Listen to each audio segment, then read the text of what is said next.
फिर ये है कि हम इसमें अर्थमेटिक एक्सप्रेशंस भी हम यूज़ कर सकते हैं। जैसे देखें सिलेक्ट ई नेम और सैलरी है, किससे हम कर रहे हैं, फ्रॉम EMP एम्प्लॉय के टेबल से हम कर रहे हैं। अब ये देखें, अब हमारे पास ई नेम आ गया और साथ क्या है, उसकी सैलरी आ गई है। अब हम कहते हैं कि हर एक की सैलरी में क्या है, हम 1000 ऐड कर देते हैं या 500, कोई भी आप लिमिट जो है वो ऐड कर दें। सिलेक्ट ई नेम और सैलरी है, और दूसरा क्या है, सैलरी प्लस 200 कर दें।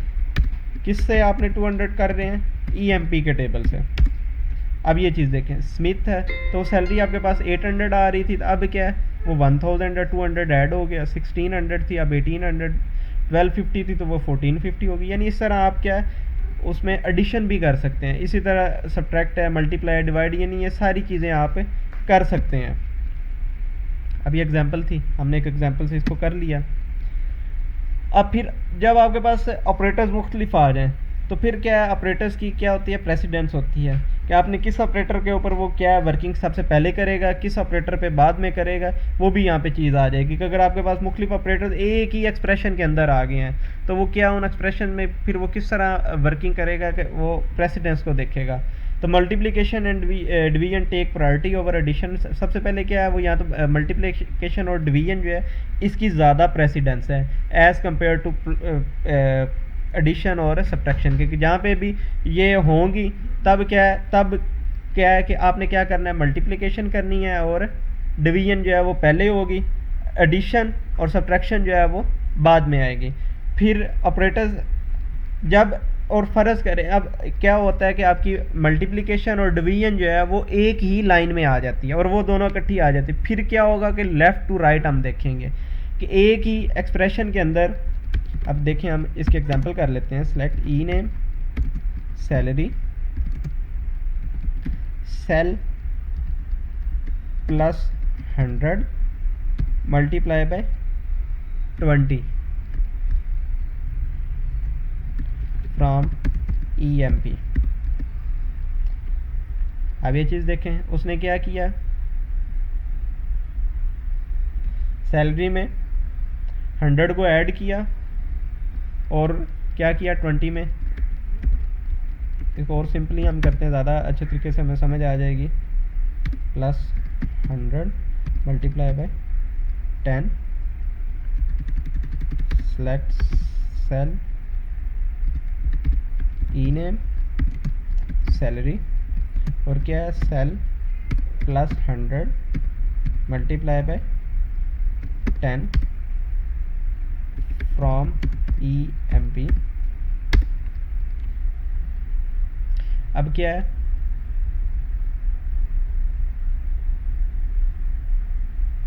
Cell plus 100 multiply by 10। तो उसने अब क्या किया कि सैलरी को 10 से जो है वो मल्टीप्लाई कर दिया है।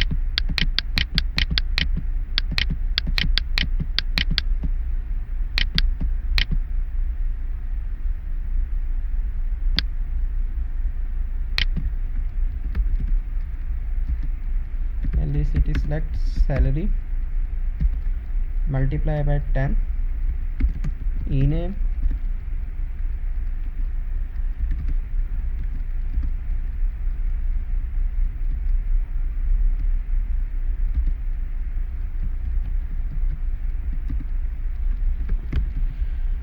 select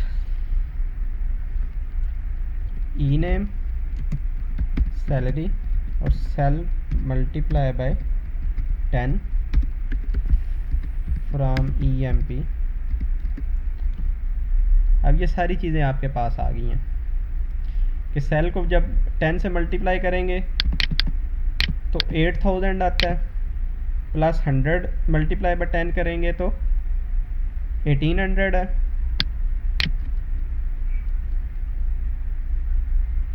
और 20 करेंगे तो ये चीज़ आ जाएगी।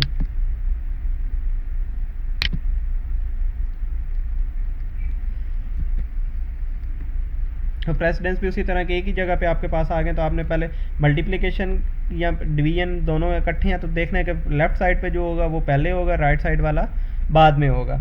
और फिर अगर पैरेंथेसिस हमने यानी ब्रैकेट्स लगा दी हैं तो क्या होगा कि उनकी सबसे ज़्यादा प्रायोरिटी को सबसे पहले वो पैरेंथेसिस को करेगा, उसके बाद क्या है वो बाकी करेगा। हम इसी को एक्सप्रेशन को हम करते हैं कि जी सेल, अब वो क्या है कि 10 और पैरेंथेसिस में हम कर देते हैं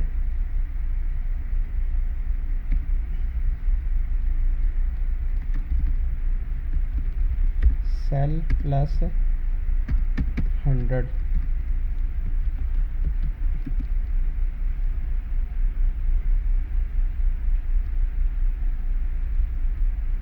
सॉरी,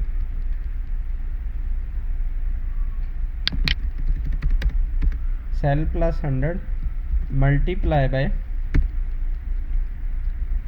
10 कर दें।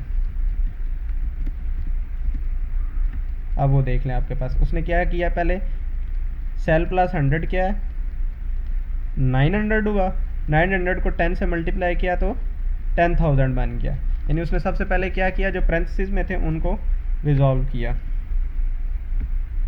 अब यह ऑपरेटर प्रेसिडेंस आप देखिएगा कि जो पहले आ गया वो अब multiply 12 multiply by salary plus 100, तो ऑपरेटर प्रेसिडेंस क्या है, मल्टीप्लिकेशन की ज़्यादा है और लेफ्ट पे है, तो उसको हम पहले करेंगे 12 मल्टीप्लाई बाय, इसको हम देखते हैं, इसको हम एडिट करते हैं, इसी स्टेटमेंट को हम एडिट कर लेते हैं। 12 मल्टीप्लाई बाय सैलरी, हम इसको 10 ही रहने देते हैं, दोबारा रन करते हैं तो वो क्या हुआ कि पहले उसने 10 से मल्टीप्लाई किया 8000 और उसमें क्या किया 8100 ऐड कर दिया।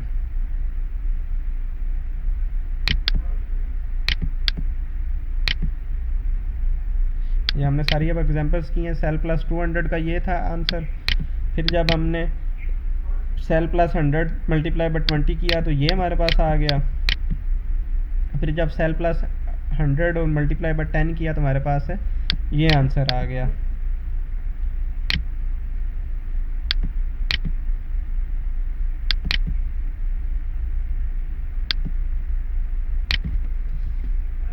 अब हम आगे करते हैं। अब वही चीज़ दोबारा पैरेंथेसिस वाला आ गया कि अगर वो 12 मल्टीप्लाई पर वो, अब इसी एग्जांपल को हम करते हैं, मल्टीप्लाई बाय 100 कर देते हैं। अब ये चीज़ देखें, अब वो 9000 के, अब उसने क्या किया, सेल प्लस 100 किया 900, उसको मल्टीप्लाई कर दिया 9000 से। अब कई दफ़ा ऐसे होता है कि अब इसमें क्या है, अब वो बता रहा है कि नल वैल्यू के बारे में आपको बता रहा है कि null value is a value that is unavailable, unassigned, unknown और इनएप्लीकेबल। के ऐसी भी कई दफ़ा आपके पास वैल्यूज़ आ जाएंगी कि जो आपके पास नल भी हो सकती हैं, क्योंकि क्या है कि वो क्या होगा कि आपके पास कोई वैल्यू ही नहीं दी होगी। A null is not same as zero or blank space as a blank. Null zero नहीं होगा लेकिन वो क्या होगा कि एक ब्लैंक स्पेस होगी आपके पास। अब हम करते हैं सेलेक्ट ई नेम, सैलरी और कमीशन फ्रॉम EMP। अब ये देखें, स्मिथ है, सैलरी ये है, लेकिन उसके पास कमीशन क्या है, नल है, कोई वैल्यू नहीं है, 300, 500, 1400।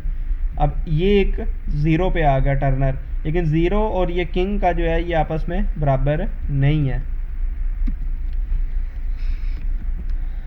अब वो फिर एक एग्जांपल आ गई, इस तरह आप करते जाएं। हम करते हैं, इसी को एडिट कर लेते हैं कि सैलरी कमीशन और नल वैल्यू का जब मल्टीप्लिकेशन होगी तो वो किस तरह करेंगे, सेल मल्टीप्लाई बाय कमीशन। अब देखें, जब मल्टीप्लिकेशन होगी कमीशन की नल वैल्यू की, जब मल्टीप्लिकेशन होगी किसी वैल्यू वाले के साथ तो वो एज इट इज़ नल आएगी, लेकिन जब वो किसी सैलरी वाले के साथ मल्टीप्लिकेशन हो रही है तो वो मल्टीप्लिकेशन होगी। अब करते हैं कि अगर नल वैल्यू की एडिशन हो जाए, एडिशन किस तरह नल वैल्यू की होगी, मतलब मल्टीप्लिकेशन करें तब भी वो नल वैल्यू ही रहेगी, एडिशन करेंगे तब भी नल वैल्यू ही रहेगी। लेकिन आगे हम देखते हैं कि अब जैसे ये चीज़ देखें अब वो यही चीज़ थी कि नल वैल्यू में जो है वो एडिशन हो या मल्टीप्लिकेशन हो, वो नल जो है वो जब दूसरी वैल्यू के साथ मल्टीप्लाई या एडिशन हो तो वो नल ही आपको रिटर्न होगा। अब यहाँ पे ज़ीरो देखें, ज़ीरो था, 1500 से मल्टीप्लाई हुआ था तो ज़ीरो रहा था, लेकिन अब यहाँ पे एडिशन किया तो 1500 हुआ है। अब ये चीज़ देखें, ऊपर नेम है, ये कॉलम्स के नेम है, e name, salary, commission, sal plus commission. अब हम इसका अगर हम चाहते हैं कि यहाँ पे ये ना आए कमीशन ना, हम यहाँ पे करें कि जी ये बंदा है उसको मंथ के एंड पे क्या है टोटल सैलरी मिल रही है, उसकी ग्रैंड सैलरी है कि कमीशन भी है, सैलरी ऐड होने के बाद ये उसको टोटल सैलरी है। इसका कुछ भी कर लें आप, कोई नाम दें। अब इस चाहते हैं कि इसका नाम चेंज कर दें, नाम किस तरह हम चेंज करेंगे, उसका हम कहते हैं एलियस, कॉलम एलियस। तो इसका क्या है कि रीनेम्स कॉलम हेडिंग, जो कॉलम की हेडिंग होगी, जो नेम होगा कॉलम का, वो हम क्या कर रहे हैं रीनेम कर देते change. Is useful with calculation, ज़्यादातर हम कब यूज़ करें, जैसे अभी कैलकुलेशन की है, इसको हम कोई भी नाम दे दें। और क्या इसको हम किस तरह करेंगे, immediately follows the column name by using the keyword as.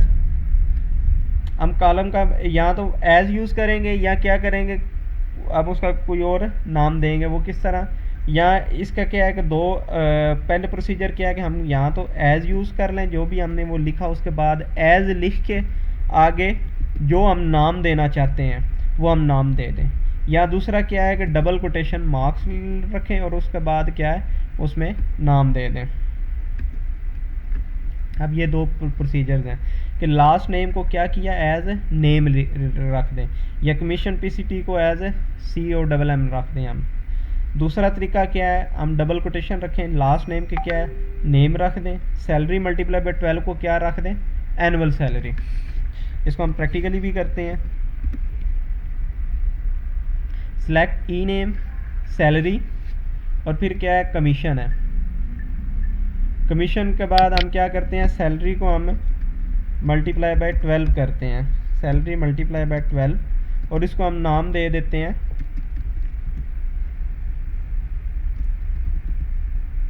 Annual salary.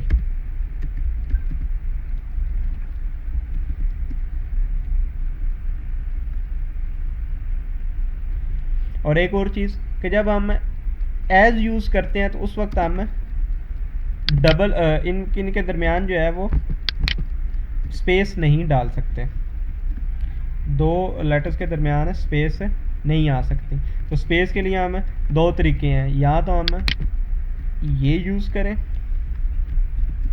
Underscore use करें, वो तरीका है। दूसरा ये है कि हम डबल कोटेशन मार्क्स यूज़ करें। डबल कोटेशन जो है वो यूज़ करेंगे तो उससे क्या होगा कि हमारी आपस में जो है वो दो लेटर्स हैं, दो वर्ड्स आ जाते हैं, तो उनके दरमियान में हम स्पेस रख सकते हैं एनुअल सैलरी। और एज, और दूसरा तरीका ये है कि जब डबल कोटेशन हम यूज़ कर लें तो हम एज को भी ख़त्म कर दें, एज भी ना लिखें तब भी आ जाए। तो दूसरा तरीका है, अभी आपको समझ आ गया कि यहाँ आप एज लिखें या फिर डबल कोटेशन हम यूज़ करें।